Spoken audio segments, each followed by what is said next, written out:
Баршаңызға қайырлы кеш көрермендер. Бүгін сіздермен бірге мен Жаңабек Динара Ерболатқызы. Қазір біз Түркістан облысы Созақ ауданының орталығы Шолқырған ауылында тұрмыз. Ендеше бүгінгі репортажымызда сіздермен бірге ауылымыздың тыныс тіршілігімен танысайық.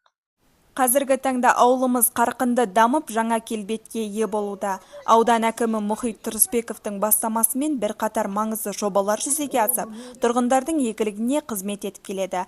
2025 жылы заманауи талапқа сай келешек мектебі пайдалануға беріліп, білім алушыларға кең мүмкіндік ашылды. Сонымен қатар жаңа көшелер салынып, барлық көше толықтай жарықтандырылды.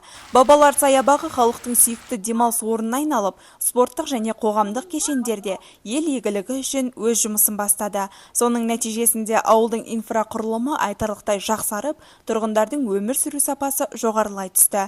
Бүгінде ауылымыз күн сайын көркейіп, біртіндеп шағын қаланың келбетіне енуде. Оның барлығы ауылдың жарқын болашағына бағытталған жүйелі жұмыстар мен нақты қадамдардың айқын нәтижесі.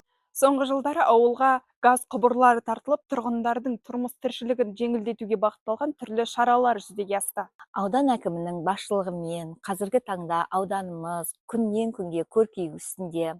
Ауданымызда мектептер, балабақшалар, тұрғын үйлер, кітапханалар, спорт кешендері, денсаулық сақтау нысандары салынып, халыққа қолайлы жағдай туғызуда. Және де айтатын болсақ, аудан әкімінің тағы да бір негізге алған жұмысы бұл ауданды көгалдандыру жұмысы.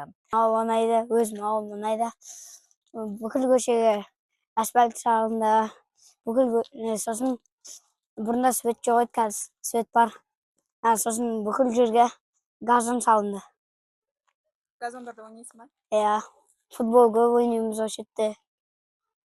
Осылайша Шолқырған ауылы күн санап көркейіп, тұрғындар үшін қолайлы мекенге айналып келеді. Ауылдағы оң өзгерістер алдағы уақытта да өз жалғасын табады деп сенеміз.